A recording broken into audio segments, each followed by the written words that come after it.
صلی اللہ علیہ وسلم صلی اللہ علیہ وسلم صلی اللہ.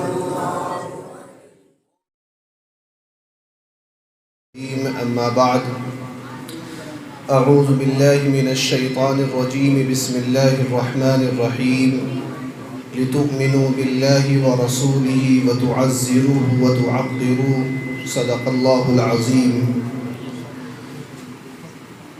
آج کی اس مجلس کے صدر محترم شاہی مسجد کے شاہی امام حضرت مولانا شاہد صاحب قاسمی دامت برکاتہم، جامع مسجد کے حضرت مولانا امتیاز صاحب امام و خطیب، اور اس مجلس کے اندر بہت سارے لوگ شریک ہیں اور سبھی قابل مبارکباد ہیں، اور ہر ایک کچھ نہ کچھ جذبہ لے کر آیا ہے نبی اکرم صلی اللہ علیہ وسلم سے.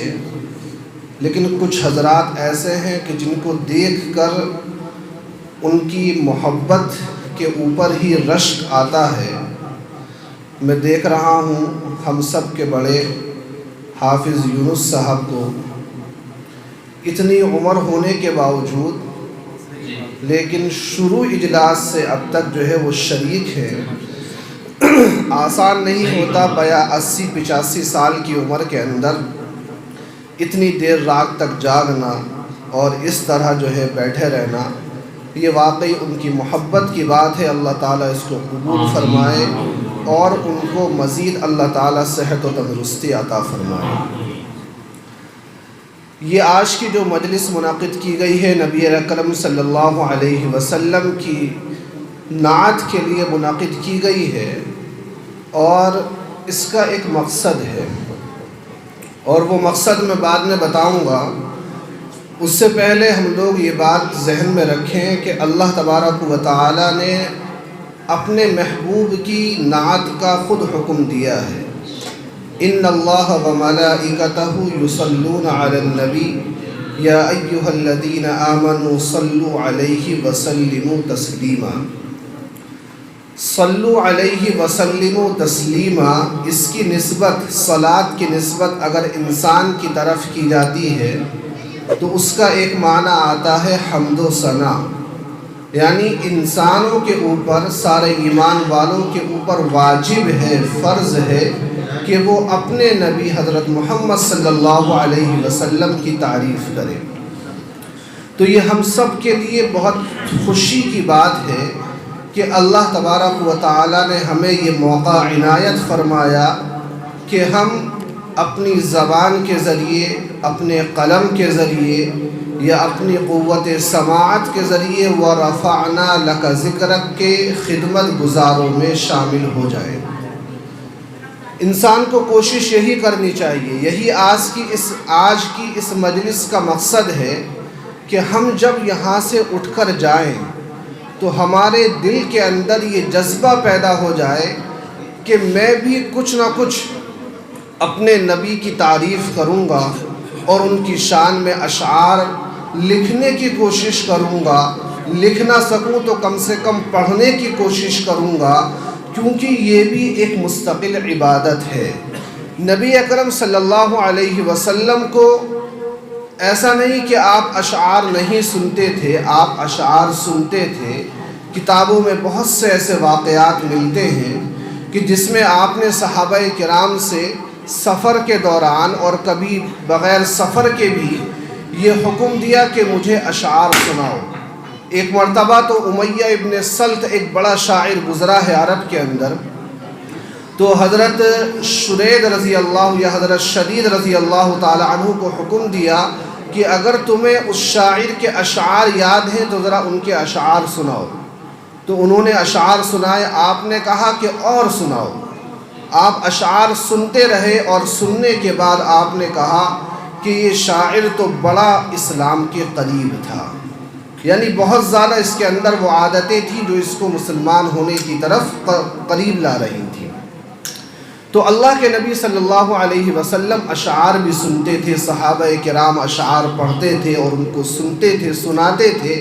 ایک جذبہ، ایک شوق تھا آپ نے بار بار سنا ہوگا کہ جب فخر موجودات حضرت محمد صلی اللہ علیہ وسلم مدینہ منورہ پہلی مرتبہ تشریف لا رہے تھے تو مدینہ کی چھوٹی چھوٹی بچیوں نے آپ کے استقبال میں اشعار پڑھے تھے.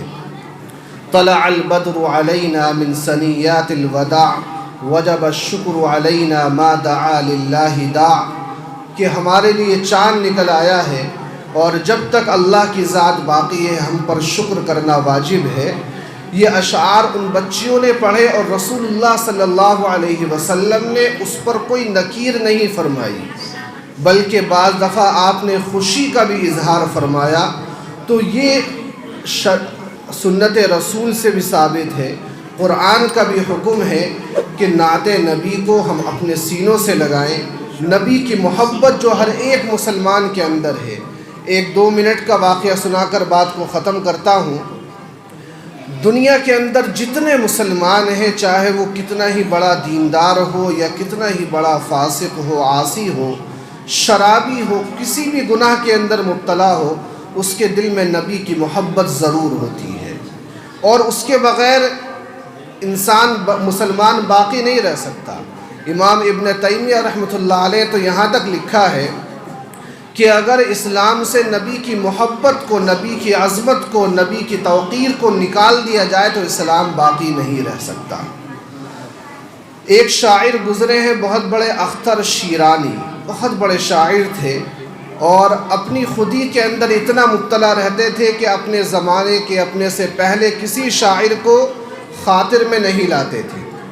تو ایک مرتبہ ایک جگہ بیٹھے ہوئے تھے جہاں پر شراب کا دور چل رہا تھا اور 2 بوتل وہ شراب کی پی چکے تھے. کتنا زیادہ وہ نشے کے اندر ہوں گے. تو اس وقت جو ان کے آس پاس کمیونسٹ بیٹھے ہوئے تھے جو کسی دین کو نہیں مانتے، کسی خدا پر ان کا ایمان نہیں ہوتا، تو انہوں نے جو ہے ان کو چھیڑنے کی سوچی اور مختلف شاعروں کا نام لیا کہ تمہارا ذوق کے بارے میں کیا خیال ہے، اور الگ الگ شاعروں کا انہوں نے جو ہے وہ نام لیا. تو سب کو وہ کہتے رہے کہ ابھی بچہ ہے، ابھی چھوٹا ہے، ابھی مشق کر رہا ہے، کہ ہاں کچھ ہے، قابل اطمینان ہے. کسی کی تعریف نہیں کری. تو انہوں نے سوچا کہ آج تو پورے موڈ میں ہے، کسی کو خاطر میں لانے کے لیے تیار نہیں ہے، کسی کا بھی نام لے لو. تو ایک شیطان قسم کا کمیونسٹ تھا، اس نے نبیوں کا ذکر شروع کیا کہ فلاں نبی کے بارے میں کیا خیال ہے. تو فوراً جو ہے وہ گرجے اور کہا کہ کیا بات کر رہے ہو اور کیا بکتے ہو، بات جو چل رہی ہے شعراء کی اسی پر آ جاؤ، نبی کا ذکر بیچ میں مت لاؤ. خیر انہوں نے جو ہے پھر افلاطون کا، ارسطو کا، سقراط کا ذکر شروع کیا. وہ اپنی لو میں جواب دیتے رہے. پھر ایک کمیونسٹ کو اور شرارت سوجی اور اس نے کہا کہ محمد کے بارے میں کیا خیال ہے صلی اللہ علیہ وسلم. شراب کے نشے میں چور تھے، آنکھیں کھل نہیں رہی تھی، سر جھکا ہوا تھا، بدن لڑکھڑا رہا تھا، آواز کے اندر کپ کپاہٹ تھی، لیکن بجلی کی رفتار سے اپنی اس کرسی سے اٹھے اور جو گلاس، جو بوتل شراب کی ہاتھ میں تھی، اس کمیونسٹ کے سر پر اس بوتل کو مارا اور اس سے کہا کہ کیا بکتے ہو، تمہاری ہمت کیسے ہوئی کہ اس ناپاک جگہ کے اندر، گناہ کی حالت کے اندر اس پاک ذات کا تم نے نام لے لیا. صلی اللہ علیہ وسلم. کہنے لگے کہ میں عاصی ہوں، میں گنہگار ہوں، میں شرابی ہوں، لیکن میں مسلمان تو ہوں، میں نبی کا امتی تو ہوں. تم آج میرا ایمان ختم کر دینا چاہتے ہو. اور پوری رات وہ روتے رہے اور یہ کہتے رہے کہ آج میں اس حالت پہ پہنچ گیا ہوں کہ یہ لوگ مجھ سے گناہ ہی نہیں کروانا چاہتے، میرا ایمان ختم کر دینا چاہتے. تو نبی کی محبت ہر ایک کے دل کے اندر ہے، اس کو جگانے کی ضرورت ہے اور اس میں بیداری کی ضرورت ہے. اللہ جزائے خیر عطا فرمائے حضرت مفتی عقیل الرحمن صاحب دامت برکاتہم کو کہ انہوں نے اس کی کوشش شروع کی ہے اور اس کے نتیجے بھی سامنے آ رہے ہیں. ہر دفعہ نئے نوجوان جو ہیں وہ بچے نعت پڑھنے کے لیے آتے ہیں، اپنے شوق کا اظہار کرتے ہیں.